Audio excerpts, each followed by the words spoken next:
नमो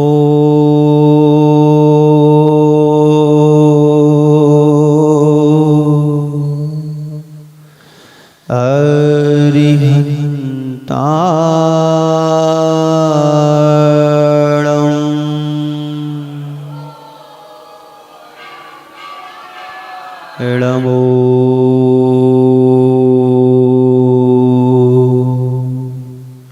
सिद्धाणं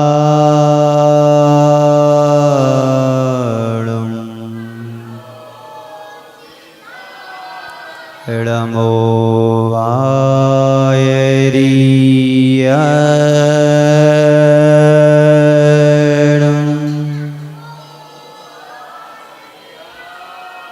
नमो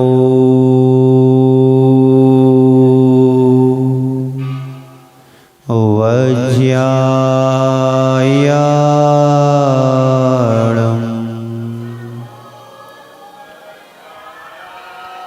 नमो लोये सव्यसाहूणं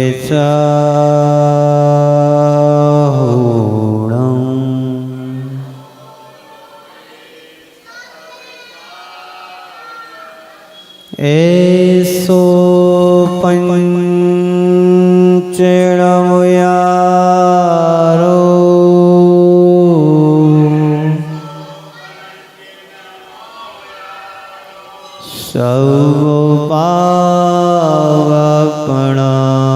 सर्वपावपणाशिनो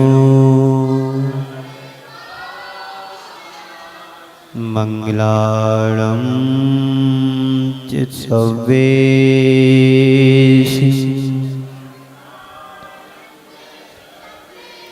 परवं होई मंगलम्। बोलिए पंच परमेष्टि भगवान की, भगवान महावीर स्वामी की, अहिंसा परमो धर्म की, परम पूज्य आचार्य गुरुवर श्री विद्यासागर जी महाराज की।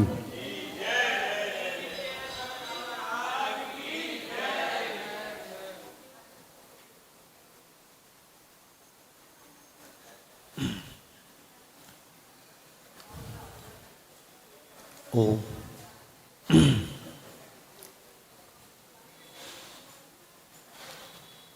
एक बार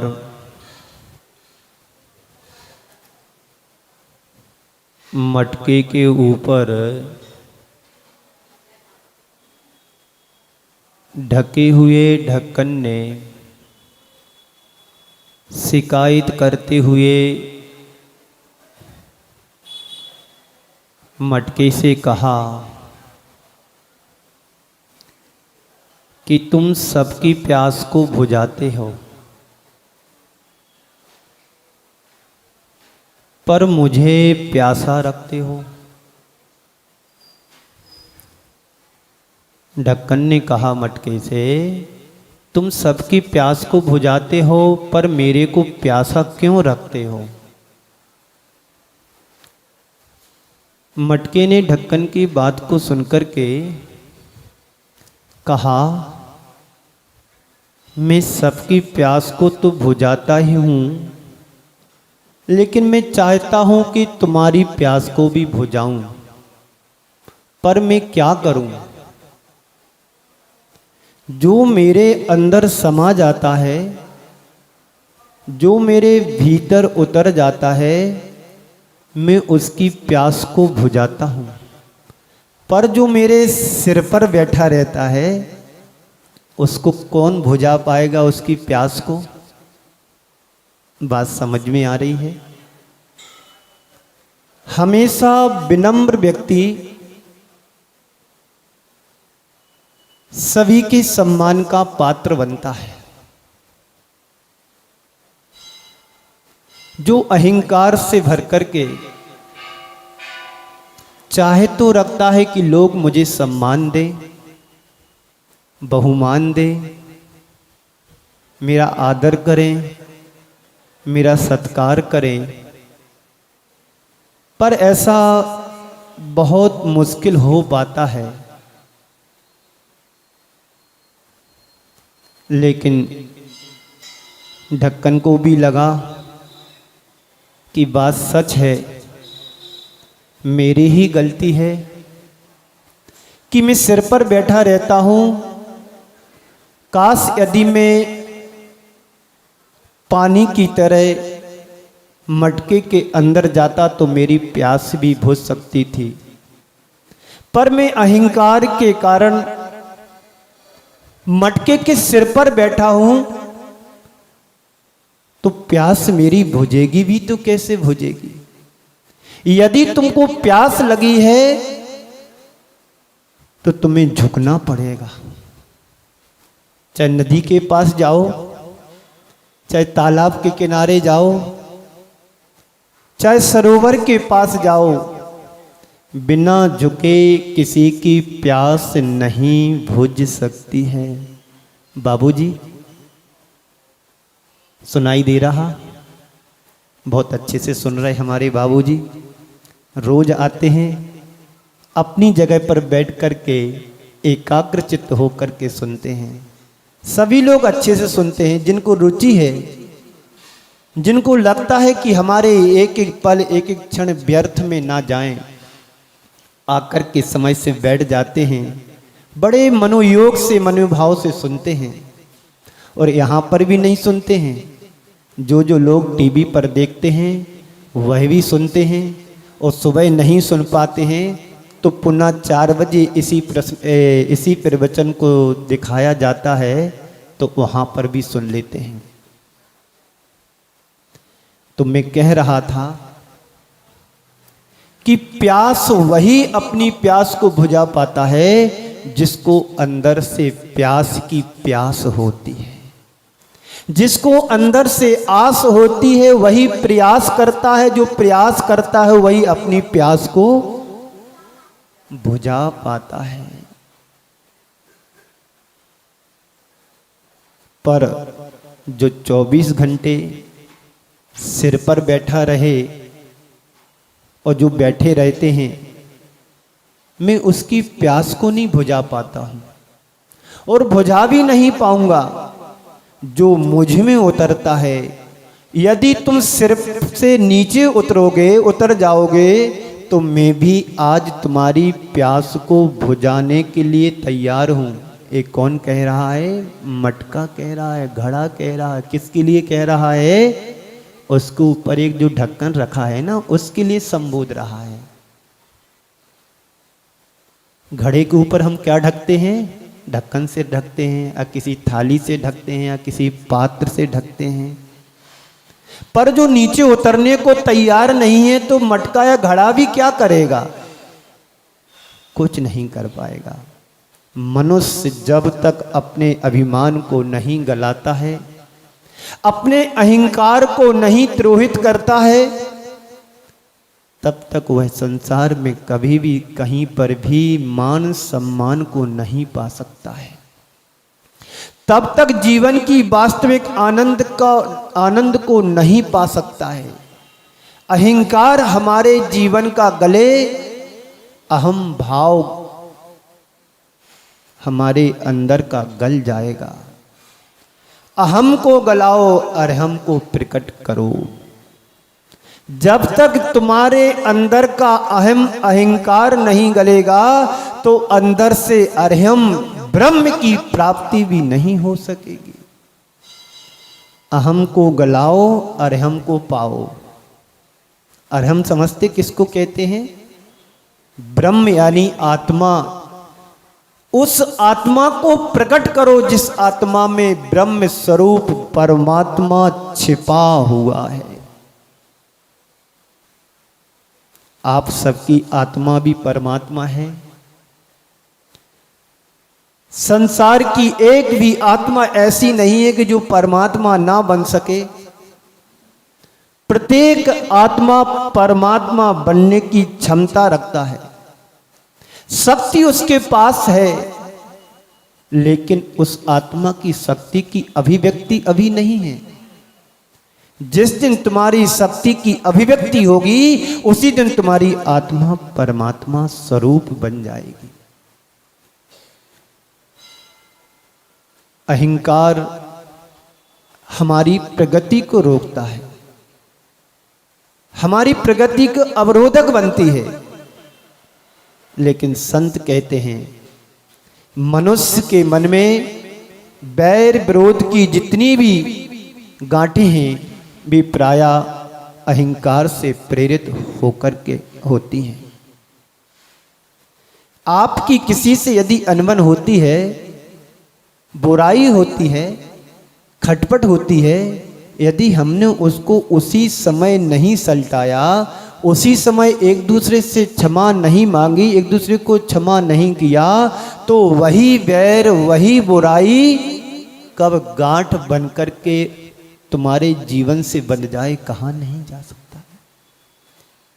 कसाएं कल कहा था 4 प्रकार की होती हैं। अनंतानुबंधी कसाय होती है, अप्रत्याख्यान कसाय होती है, प्रत्याख्यान होती है और अनंतानुबंधी कसाय होती है।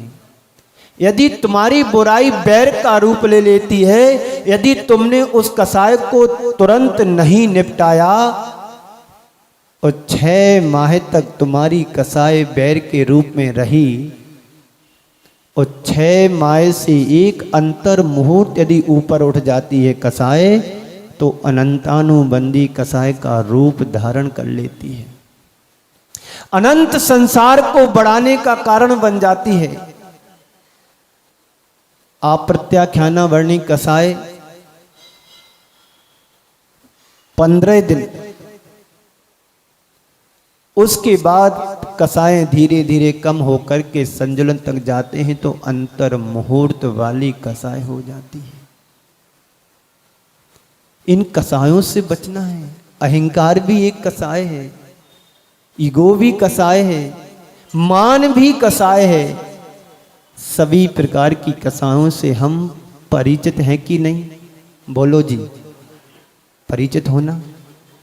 सबके पास सब कुछ है, पर्याप्त है। मान लीजिए कोई प्रोग्राम, सुमित प्रकाश जी को नहीं बुलाया, समाज के प्रतिष्ठित व्यक्ति हैं और कार्यकर्ता या मंच संचालक नाम उनका ध्यान नहीं रहा और जो जिनको कभी पहचानते नहीं उनको बुला करके सम्मान कर दिया, तो मान में ठेस तो लगती है कि देखो मैं समाज का प्रतिष्ठित व्यक्तियों में गिना जाता हूं और मेरे लिए नहीं बुलाया है। उनके साथ नहीं, कईयों के साथ ऐसा हो सकता है। व्यस्तता इतनी रहती है कि बाहर के मेहमान भी आए हुए हैं, उनके चक्कर में, उनको बुलाने में, उनके बहुमान और सम्मान में यदि हम किसी व्यक्तिगत नाम भूल जाते हैं और नहीं बुला पाते हैं तो हमें इतना अहंकार नहीं लाना चाहिए। ठीक है, कोई बात नहीं, पॉजिटिव सोचो। व्यस्तता ज्यादा थी, नहीं बुला पाए, कोई बात नहीं, हम चल करके चले जाएं, काम करने लगे, सहयोग करने लगे, तो यही अहंकार को गलाने का सबसे श्रेष्ठ अवसर है। गलती कोई तुमसे हो जाए, तुरंत उसको स्वीकार कर लो और बता दो कि मेरे से गलती हो गई और एक दूसरे से रफा दफा कर लो। मान सामने नहीं आएगा, अहंकार सामने नहीं आएगा, फिर क्या होगा? समरसता, प्रेम और वात्सल्य का वातावरण छा जाएगा। एक व्यक्ति था, 2 व्यक्ति थे, रोज मंदिर में पूजन पाठ करते थे। एक व्यक्ति अपेक्षाकृत ज्यादा अहंकारी था और एक कम स्वभाव में, मतलब सरल था। जो बड़ा व्यक्ति था, प्रक्षाल करते करते करते उससे एक दिन पाषाण की मूर्ति टूट गई। उसने इधर उधर देखा और ज्यों की त्यों प्रतिमा का जो गर्दन थी वहीं पर रख दिया और वहां से निकल करके तुरंत दूसरी वेदी पर प्रक्षाल करने लगा। थोड़ी देर बाद दूसरे व्यक्ति आया कोई,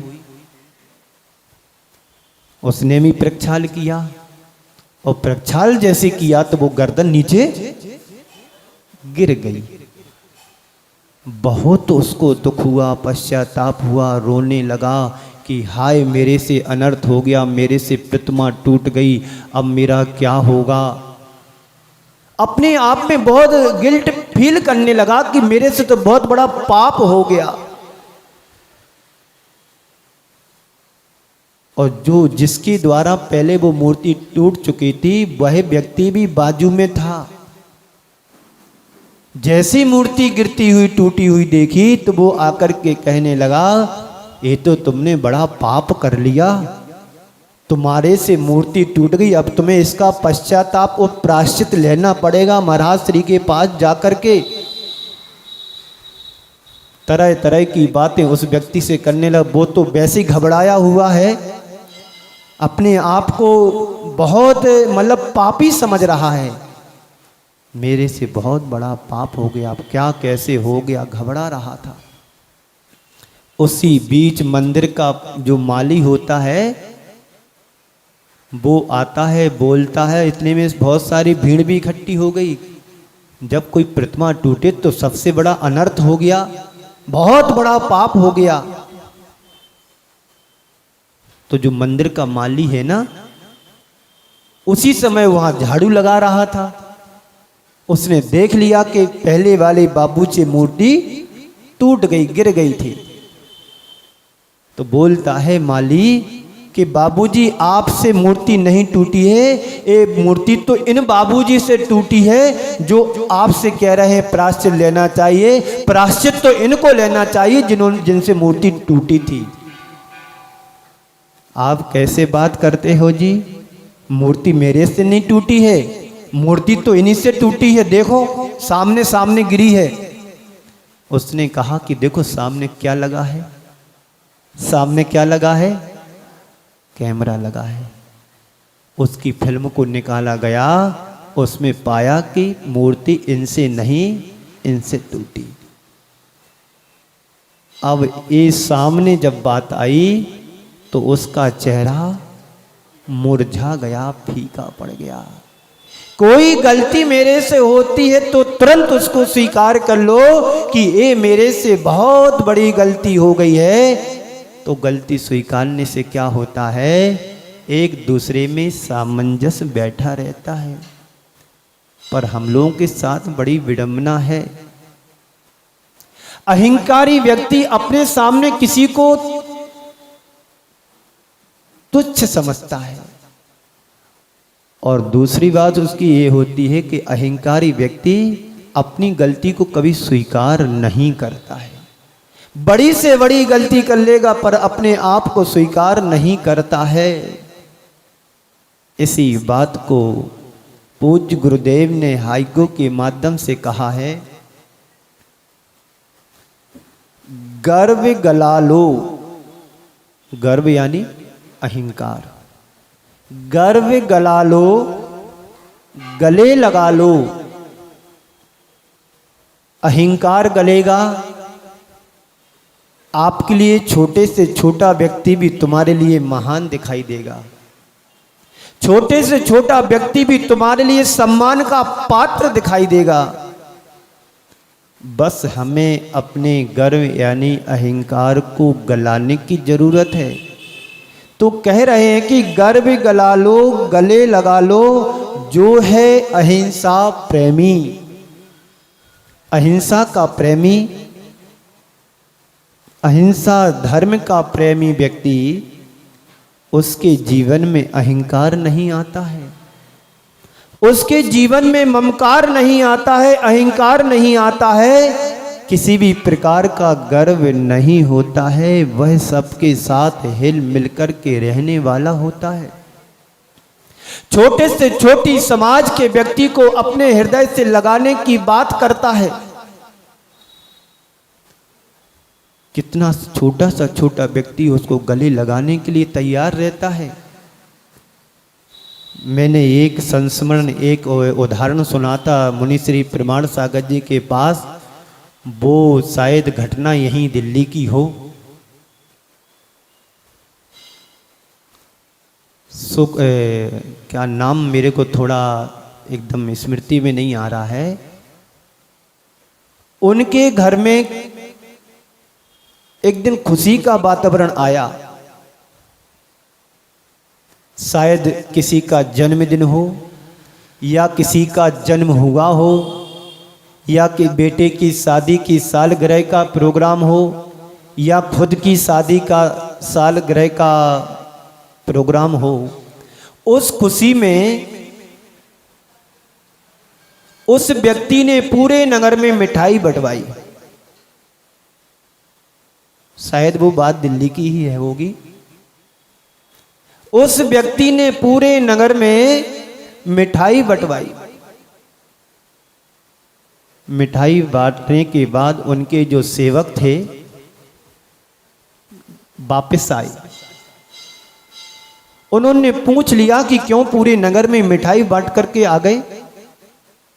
बोले हाँ जी, मिठाई बांट करके आ गया। कोई छूटा तो नहीं है? हाँ बाबूजी, एक व्यक्ति छूटा है।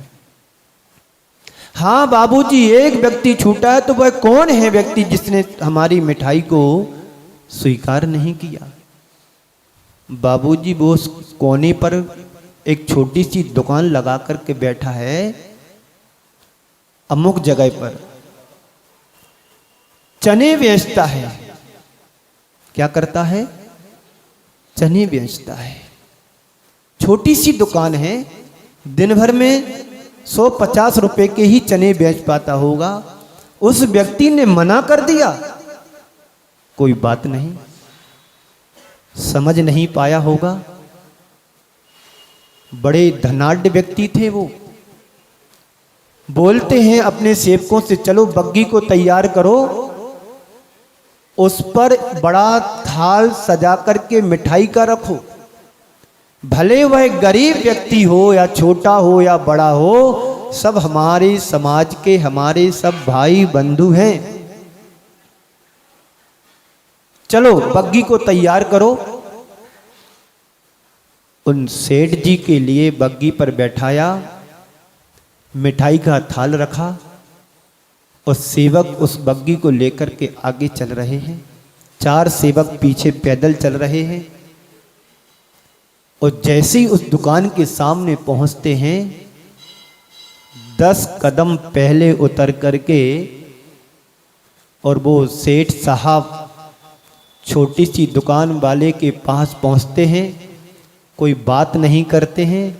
देखा चना बेचता था, उसके चने में से चने उठाए और फांकना शुरू कर दिया। क्या किया? इतना बड़ा व्यक्ति, धनाढ्य व्यक्ति, और किसी साधारण व्यक्ति की दुकान पर जाए बिना पूछे उठा करके चने खाना शुरू कर दिए। चने खा लिए, थोड़े से लिए, ज़्यादा नहीं लिए थे। एक शिक्षा देने के लिए उन्होंने ये सब किया। चने खा लिए। अब उससे कहते हैं कि पानी और पिला दो। अभी बग्गी वापस आई नहीं है, अभी इशारा नहीं किया है। बोले तुम्हारे चने खाए, अब मुझे पानी भी पीना है तो पानी भी पिलाओ। अब उसकी जो सुराई थी ना, टूटी थी, ऊपर से मुख टूटा हुआ था। अब पिलाएं तो कैसे पिलाएं? अब उसके भावों को देखा तो बाबूजी को लगा कि शर्मिंदा हो रहा है, और बाबूजी ने सुराई जो टंगी हुई थी उठा करके ऐसा ओक से पानी पी लिया। इधर बग्गी वाले को इशारा कर दिया कि अब तुम बग्गी से मिठाई लेकर के आ जाओ। इसके पहले वो बात बता देता हूं कि इसने मिठाई लेने से इनकार क्यों किया था सेवकों से। बोले बाबूजी ने मिठाई आपके लिए भेजी है, पूरे नगर में मिठाई बंटवाई है, तुम लेने से इनकार क्यों कर रहे? बोले बाबूजी को मैं पहचानता नहीं हूं तो मैं उनकी मिठाई कैसे ले सकता हूं? मैंने उनका कभी खाया भी नहीं, कभी उनका पिया भी नहीं है, पानी भी नहीं पिया है, तो मैं उनकी मिठाई को कैसे ले सकता हूँ? इसलिए मैं मिठाई को नहीं लेता हूँ। तो वो सेवक मिठाई को वापस लेकर के चले गए। अब बाबूजी आए, उनके चने भी खाए, पानी भी पिया और अपने सेवकों से कहा कि इसको मिठाई का थाल दो। नहीं नहीं बाबूजी, मैं तुम्हारी मिठाई कैसे ले सकता हूँ, मैंने जीवन में कभी तुम्हारा खाया भी नहीं पिया भी नहीं, तो मिठाई कैसे ले सकता हूँ। तो बाबूजी बोलते हैं देखो अभी मैंने तुम्हारे चने भी खाए हैं और पानी भी पिया है। इतना सुनना था वह उनके चरणों में वह व्यक्ति गिर गया। जैसे ही चरणों में गिरा वह उस बाबूजी ने गिरते हुए उस व्यक्ति को थाम लिया और अपने गले से लगा लिया। तुम चरणों में गिरने लायक नहीं हो, तुम तो गले लगाने के लिए हो। उनको गले लगा लिया और थाल देकर के बाबूजी ने कहा तुम मेरे समाज के व्यक्ति हो, तुम नीचे गिरने लायक नहीं हो, गले लगाने लायक हो। ऐसी धारणा क्या मानसिकता हमारी है क्या? किसी गरीब को देख करके अमीर के मन में क्या भाव आता है? I am something. ये कौन बोल रहा हो कि मैं कुछ हूं? ये तुम्हारा अहंकार कह रहा है कि मैं कुछ हूं। अहंकार किसका? जो आपने पाया है वह भी स्थायी नहीं है। रावण की सोने की लंका भी आज तक नहीं रही, उसको भी अहंकार था मेरी सोने की लंका है। राजा महाराजाओं को भी अहंकार होता होगा, उनको भी था, लेकिन किसी राजा महाराजा के महल आज दिखाई दे रहे हैं? किसी के महल नहीं दिख रहे। एक साधारण व्यक्ति की कुटिया जरूर तुम्हें मिल जाएगी देखने को, वो सम्मान और बहुमान की कुटिया है। तो आचार्य श्री ने क्या लिखा? गर्व गला लो, गले लगा लो। जो है अहिंसा का प्रेमी, अहिंसा का प्रेमी हर व्यक्ति के अंदर की आत्मा को पहचानता है। एक इंद्रिय से लेकर के पंचेंद्रिय तक के जीवों को पहचानता और जानता है कि इसके अंदर भी जान है, इसके लिए मुझे मारना नहीं है, इसको ठुकराना नहीं है। गोली से मारोगे तो जीवन वहीं समाप्त हो जाएगा, और जो अहंकार से मारता है जिंदगी भर उसके लिए तकलीफ होती है। हम किसी को ना मारें। अरे मारना क्या है? बचाने की सोचो, संभालने की सोचो, गले लगाने की सोचो, गलाने की नहीं। गले लगाओगे तो तुम्हारा उत्थान होगा, तुम्हारे जीवन का कल्याण होगा। वो गला दोगे तो वैसे ही उसको मरना है और तुम्हारे द्वारा कलंकित हो जाओगे। जब हमारे अंदर का अहंकार गलता है तो हमारे सारे गिले शिकवे दूर हो जाते हैं, और अहंकार जब हमारे अंदर पनपता है तो हमारे अंदर बैर विरोध की भावना पनपने लगती है। बैर विरोध कहां से उत्पन्न होता है? अहंकार से ही तो होता है। सामने वाला झुकने को तैयार नहीं है, अपनी बात पर अड़ा है, अपनी बात पर अकड़ा हुआ है। सामने वाला हाथी जोड़े चला जा रहा है, पर ये महाशय है कि सुनने को तैयार नहीं है, बस सुनाने के लिए तैयार हैं कि जैसे बने तैसे सामने वाले को कैसे गिराऊं, कैसे नीचा दिखाऊं। व्यक्ति नहीं बोलता है, व्यक्ति के अंदर का पैसा बोलता है। व्यक्ति नहीं बोलता है, व्यक्ति ने ड्रेस पहन करके रखी है वह बोलती है। व्यक्ति नहीं बोलता है, व्यक्ति का अहंकार बोलता है। आई एम समथिंग, मैं कुछ हूं। यही मैं उसको खा जाता है, और यही अहंकार उसको जीवन को बर्बाद कर देता है। एक दूसरे को गले लगाने में फिर भी कठिनाई नहीं हो सकती है यदि व्यक्ति के भीतर का अहंकार गल जाता है तो। जब तक अभिमान हावी रहता है तब तक मन में एक संकोच होता है, ऐसा कैसे कर लूं, मैं कैसे झुक जाऊं, मैं कैसे सामने वाले से आगे आकर के बोलूं। जब आपस में किसी का अनबन हो जाता है, लड़ाई हो जाती है, तो एक दूसरे से बात करने में कतराते हैं। मैं कैसे उससे जाकर के बोलूं कि मेरे मुझे क्षमा करो, मैं क्षमा करता हूं। सामने वाला भी सोच रहा है कि मैं कैसे सामने वाले के पास जाकर के उससे बोलूं कि मेरे से गलती हो गई है। लेकिन संत कहते हैं जो अंदर से दयालु होता है, कृपालु होता है, सम्यक दर्शन जिसके अंदर होता है, वह छोटे से छोटे व्यक्ति के सामने जाकर के बड़ी विनम्रता से कहता है कि भाई साहब, मेरे से यदि गलती हुई तो मुझे क्षमा करें, पर मेरा ऐसा अभिप्राय नहीं था। ये विनम्रता, एक गुण हमारे अंदर आना चाहिए। लेकिन अहंकार के सामने ये विनम्रता आ सकती है क्या? नहीं आ सकती है। इसी को गलाना है। और जिस दिन तुम्हारे अंदर का ये अहंकार, ये गर्व तुम्हारा छट गया बादलों की तरह, तो उस दिन समझना कि हम निर्मल बादलों की तरह हो गए, आसमान की तरह हो गए। जब स्वच्छ आसमान दिखाई देता है तो कैसा दिखता है? एकदम नीला दिखता है, कहीं दाग धब्बा नहीं दिखता है। बात समझ में आ रही है जी? सुन रहे हो जी? मैं इसलिए बीच बीच में पूछ लेता हूं, कहीं आपको अच्छा लगते लगते कहीं झपकी तो ना लग गई।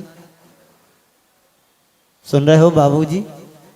हाँ, बहुत अच्छे से बाबूजी सुनते हैं, क्योंकि अब इनके लिए सुनने के अलावा कोई दूसरा उपचार नहीं रहा। सुनना ही पड़ेगा, घर की सुनना पड़ेगा, बेटे बहू की सुनना पड़ेगी, पत्नी होगी तो पत्नी की भी सुनना पड़ेगी, व्यापारी होंगे तो व्यापारी की सुनना होगी, वो मंदिर में आए तो 4 लोगों की और सुनना पड़ेगी। सुनना नहीं है, जीवन में उतारना है। सबके अनुभव को लेकर के चलना है। कोई 2 शब्द यदि कह कर के चला जाए, स्वीकार कर लो, तुम्हारा कुछ नहीं बिगड़ेगा। बिगड़ेगा तो सामने वाले को जो सुना रहा है तुम्हें, उसका बिगड़ेगा। सुनाने वाला बड़ा नहीं होता है, सुनने वाला बड़ा होता है। जो स्वीकार करता है, जो अपने आप को स्वीकार करके चलता है कि ठीक है, कोई बात नहीं, कह दिया, चलो इसको टालो, आगे बढ़ो, कल मिलेंगे जब इसकी गुस्सा शांत हो जाएगी, फिर समझेंगे कि आपने कैसे क्यों बोला।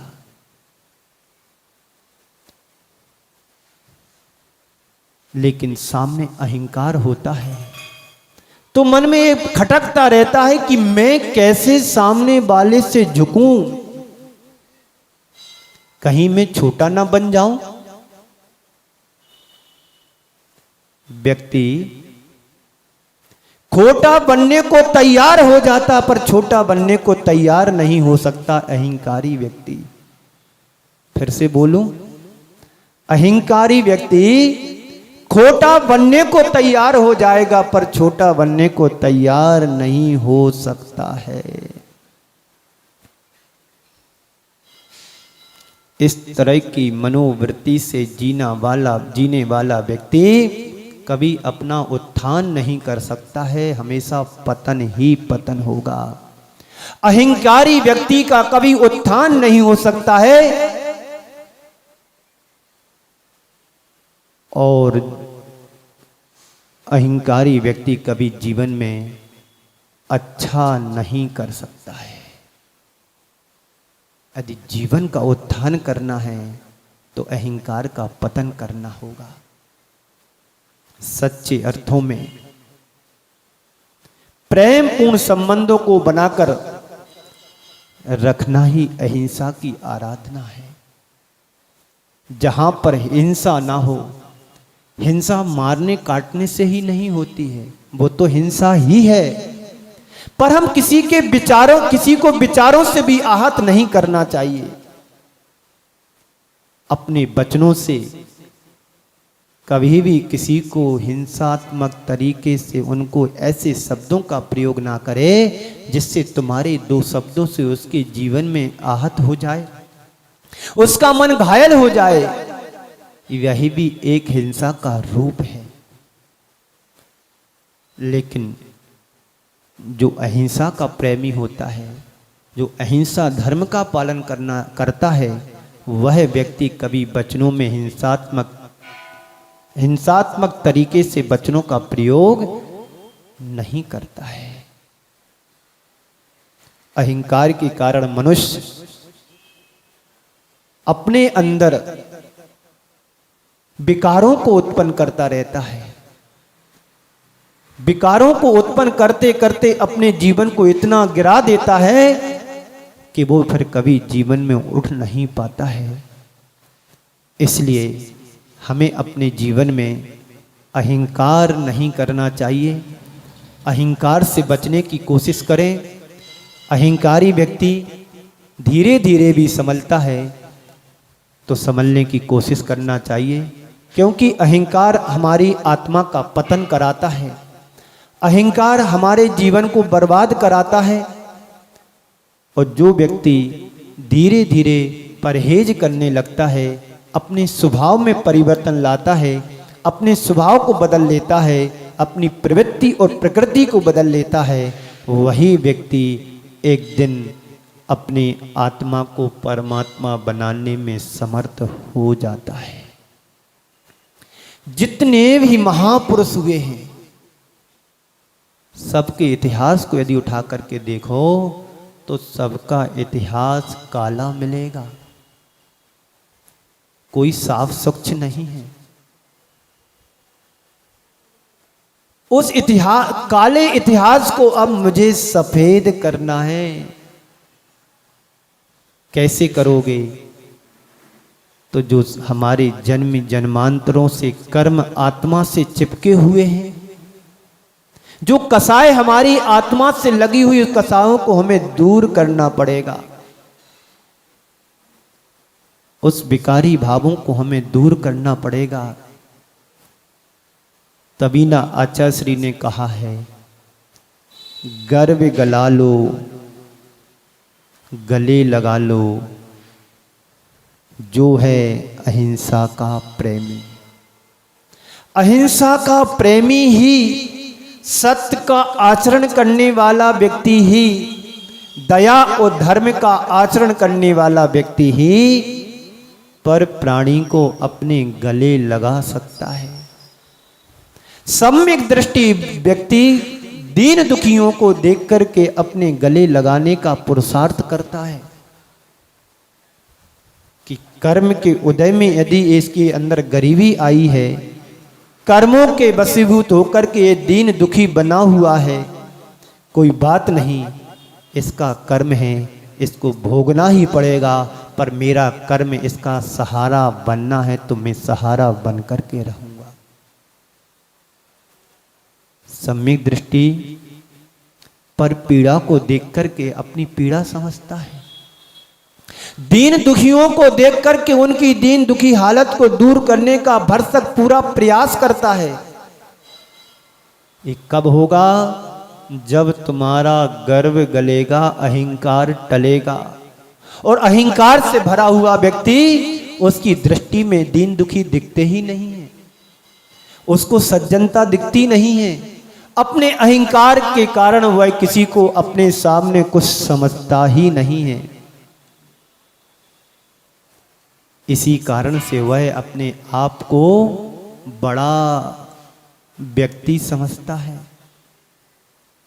और जो व्यक्ति अपने आप को बड़ा समझता है, वो वास्तव में बड़ा है ही नहीं है, क्योंकि अपने मुख से कह रहा है कि मैं बड़ा हूं, मैं बड़ा हूं, मैं बड़ा हूं, दूसरा कहे तो फिर भी सम्मान मिलता है, और अपने आप से बड़ा कहने से अहंकार ही पनप रहा है।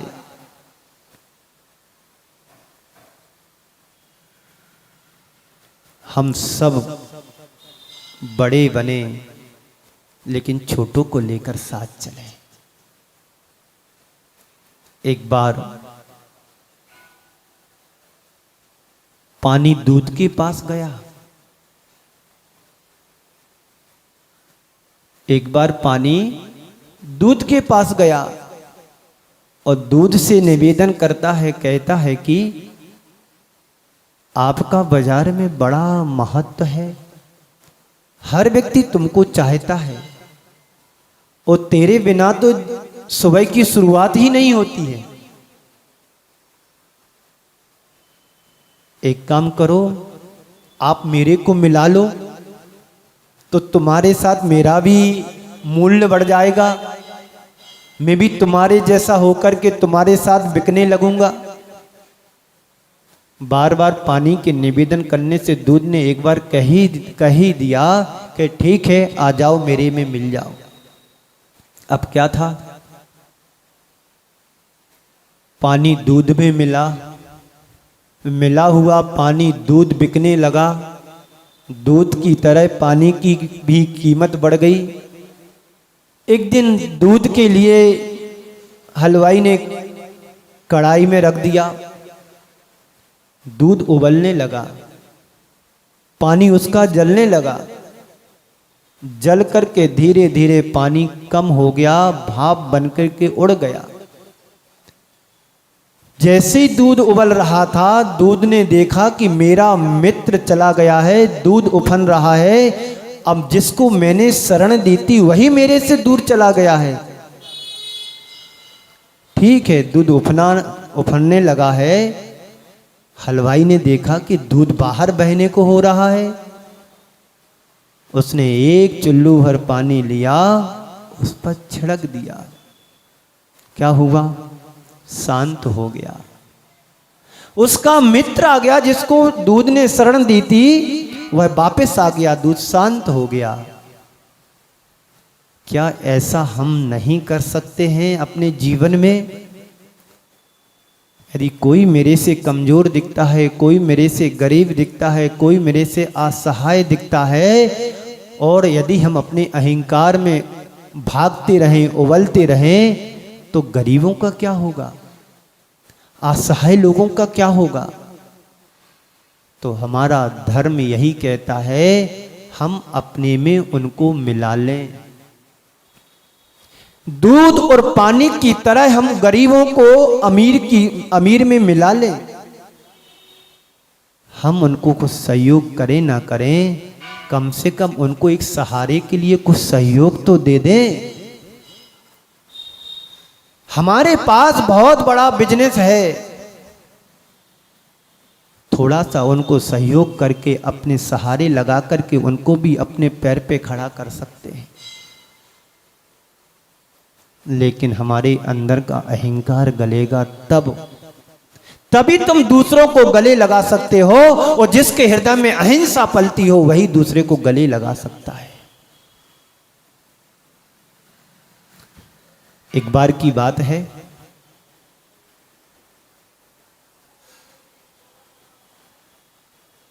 बहुत पुरानी बात है। एक पंडित जी इंदौर गए।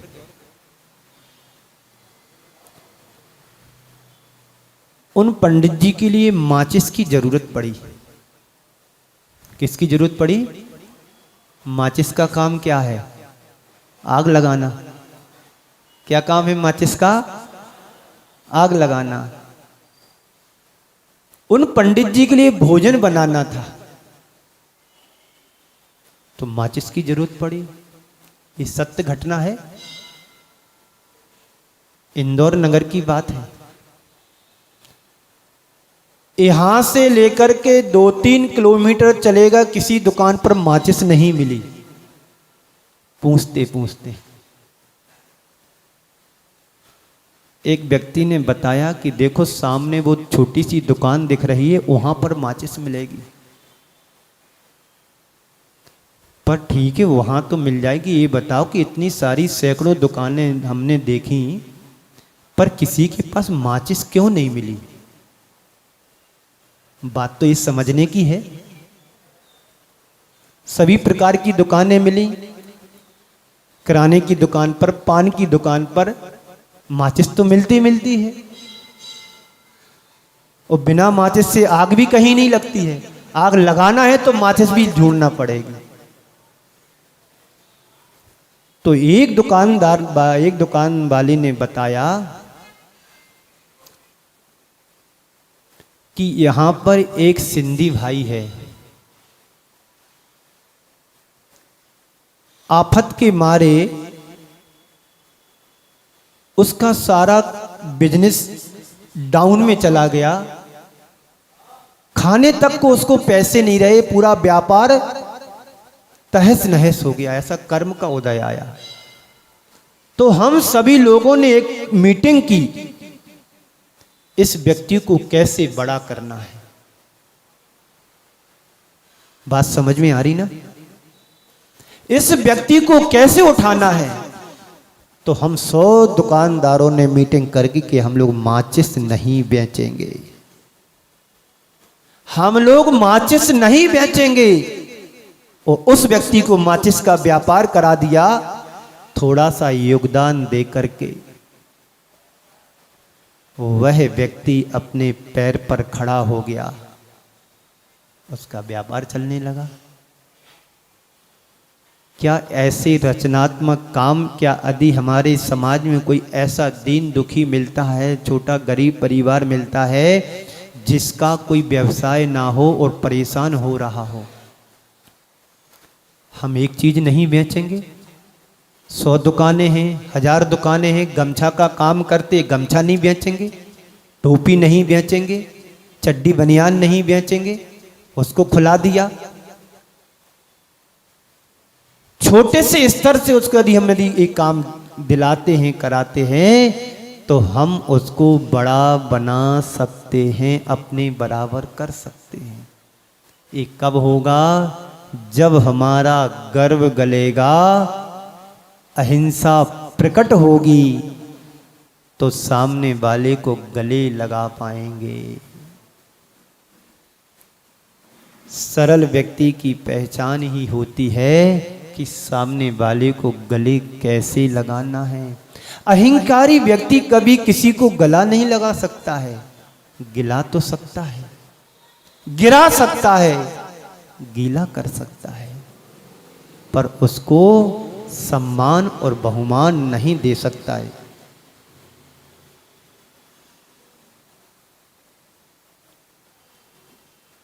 तो इस तरह से अहंकार मनुष्य को कहां ले जाता है, कुछ नहीं कहा जा सकता। अहंकार से बचो, अहंकार की प्रवृत्ति से बचो। इस अहंकार से बचने के लिए हमें अपने अंदर अहिंसा धर्म को, सत्य धर्म को, शौच धर्म को, अपरिग्रह धर्म को, ब्रह्मचर्य धर्म को पालन करना पड़ेगा। आने वाले दिनों में 10 लक्षण पर्व आ रहा है। 10 लक्षण पर्व में सभी लोग धर्म ध्यान करते हैं, बड़ी भक्ति भाव से करते हैं, और ये तुम्हारे वर्ष भर का धर्म है। इन दिनों में जो कभी मंदिर नहीं आते हैं वह भी 10 दिन मंदिर आते हैं।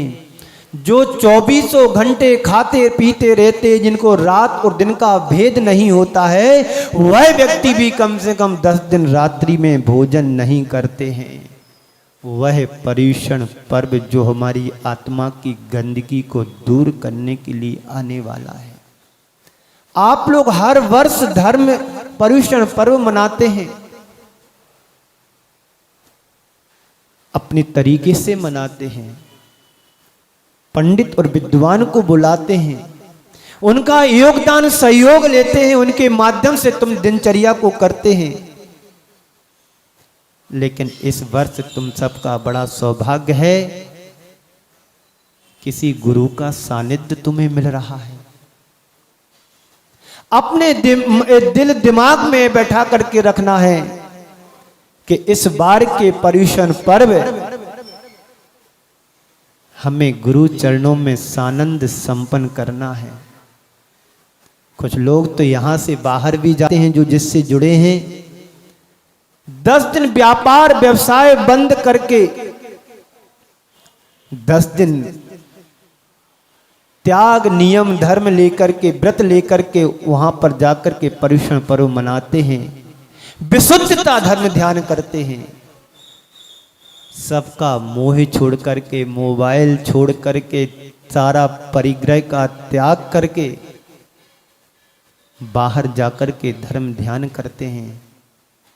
यदि आपकी नगर में किसी गुरु का सानिध्य मिल रहा है तो हमें अपने सारे व्यवसाय और व्यापार को 10 दिन बंद करके सिर्फ धर्म ध्यान ही करना है। भादों का महीना का मतलब यही है कि हमें भादों के महीने में कुछ व्यापार नहीं करना है। पहले के जमाने में भादों के महीने में लगातार बारिश होती थी, नदी नाले पूर हो आ जाते थे, नदी नालों पर पानी आ जाते थे, एक गांव से दूसरे गांव नहीं जा पाते थे, इतनी झिर लगती थी, पानी गिरता था कि सारा का सारा व्यापार बंद हो जाता था। मात्र धर्म ध्यान करते थे, विधान और पूजन पाठ करते थे, सिर्फ एक ही काम रहता था, चाहे छोटे हों, चाहे बड़े हों, चाहे बूढ़े हों, चाहे जवान हों, बस मंदिर में जाकर के पूजा पाठ करना है, स्वाध्याय करना है। कोई साधु त्यागी वृत्ति है तो उनके साथ जुड़ करके उनकी चर्या में साथ रहना है। इसलिए भादों के महीने का विशेषतः इसका सम्मान है।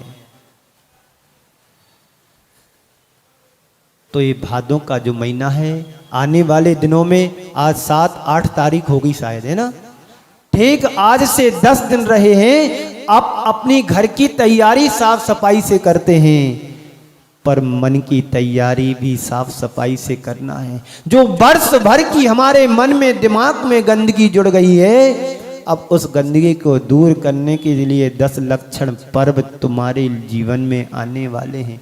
वैसे तो आप हर वर्ष 10 लक्षण पर्व मनाते हैं, लेकिन अब गुरु के सानिध्य में मनाना है तो इसका आनंद और उत्साह और उमंग अलग प्रकार की होना चाहिए।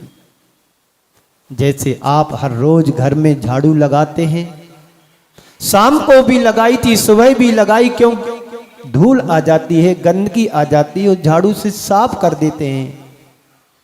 ऐसे ही हमारे दिमाग में, दिल में गंदगी भरी हुई है। पर्युषण पर्व 10 धर्मों को लेकर के आता है। उस पर्युषण पर्व के माध्यम से हमारी दिल और दिमाग की गंदगी को दूर करना है, साफ करना है।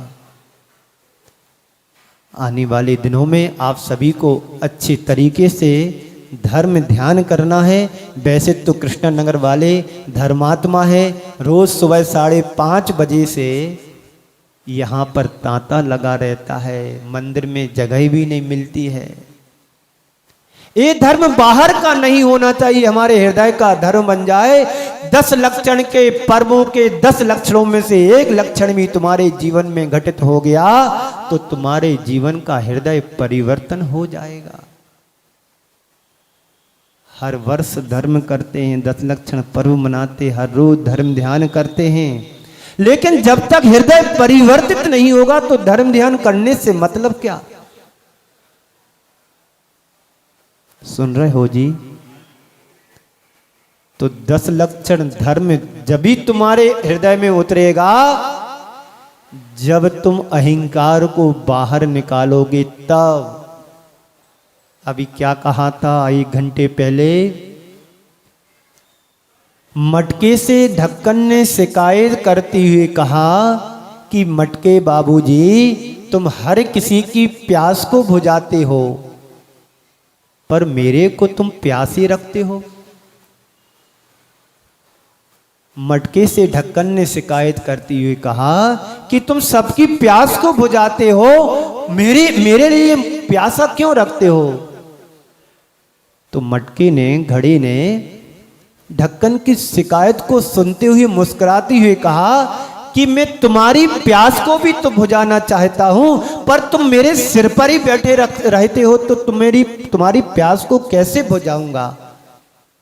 और घड़े ने कहा, जो अंदर उतर जाता है मैं उसी की ही प्यास को बुझा सकता हूँ। मैं चाहता तो हूँ कि तुम्हारी प्यास को बुझाऊँ, पर तुम जो हो कि सिर पर बैठे हो तो कोई भी तुम्हारी प्यास को नहीं बुझा पाएगा।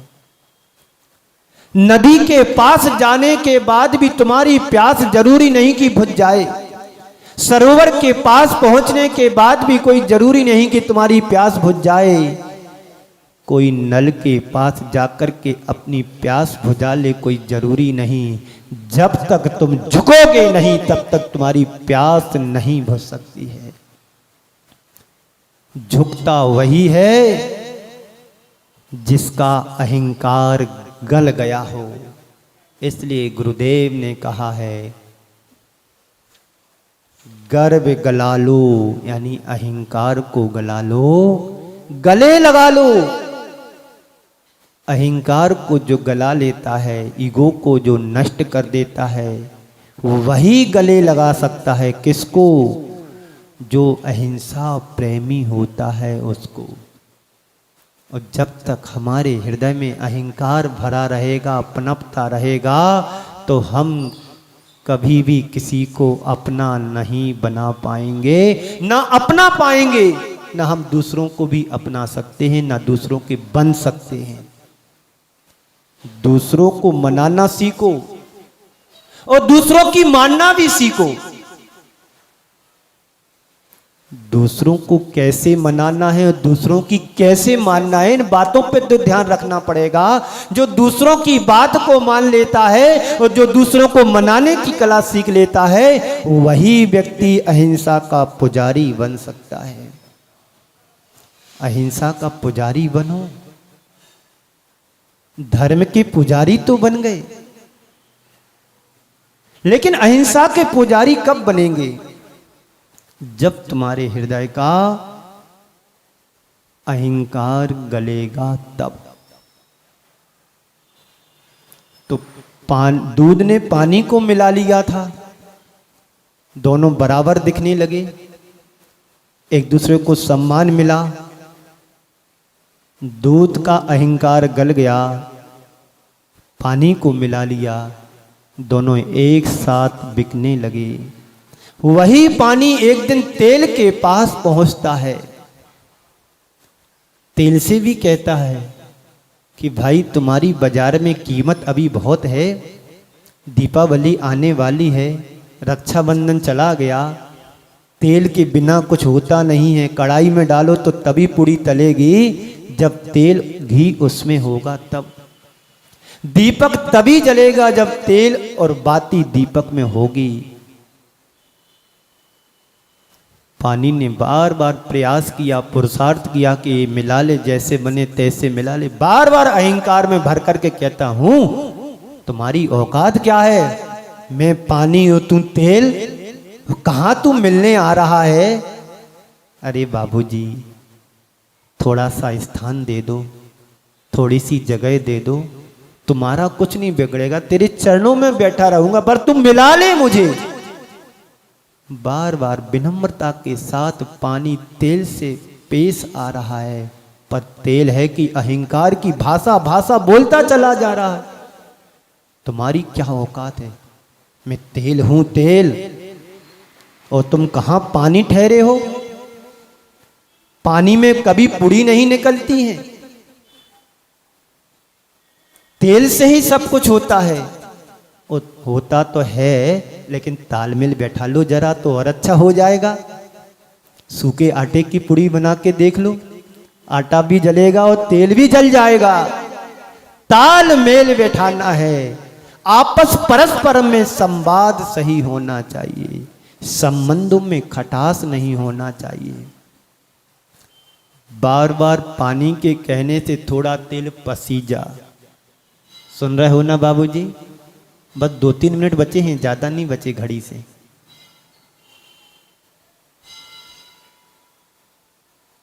याद दिला देता हूं, जब परीक्षा देने हम लोग जाते थे बचपन में, घंटी बजती थी 5 मिनट शेष होने पर, पहली घंटी, सतर्क हो जाओ, सावधान हो जाओ, इंपॉर्टेंट क्वेश्चन कोई छूट तो नहीं जा रहा है। दूसरी घंटी बिल्कुल तैयार रेडी, देख लो पन्ना पलट लो कहाँ कुछ छूट तो नहीं गया। और जब तीसरी घंटी बजती थी तो पेपर लिखते हुए भी हाथ से छुड़ा लेते थे टीचर लोग, है ना। तो सुन रहे हो ना, इसलिए बार बार घंटी बजाता रहता हूँ ताकि आप अलर्ट रहें कि घंटी बजने वाली है। बस 2 मिनट नहीं 1.5 मिनट बचा है। तो बार बार पानी के निवेदन करने पर तेल ने उसको शरण दे दी। पानी में, तेल में पानी मिल गया। अब क्या था, दीपावली का समय था। एक व्यक्ति आया, तेल को ले जा करके घर ले गया और दीपक में डाला। दीपक में तेल डलता है, तेल जलता है, पानी नीचे बैठ जाता है। अहंकार हमेशा अहंकारी व्यक्ति हमेशा तिरस्कार को पाता है, जलता है, कुड़न होती है, ईर्षा होती है। पानी तो मिला, पानी चरणों में रहा, कुछ नहीं बिगड़ा, तेल जला और जल करके खाक हो गया। यदि हम अपने जीवन को कुछ ऊंचा उठाना चाहते हैं तो दूध और पानी की तरह बनो, तेल और पानी की तरह नहीं। इसलिए गुरुदेव ने कहा है, गर्व गला लो, गले लगा लो, जो है अहिंसा प्रेमी। इसी मंगल पुनीत भावना के साथ मैं आप सभी को यहीं पर विराम देता हूँ। बोलिए परम पूज्य आचार्य गुरुवर श्री विद्यासागर जी महाराज की जय।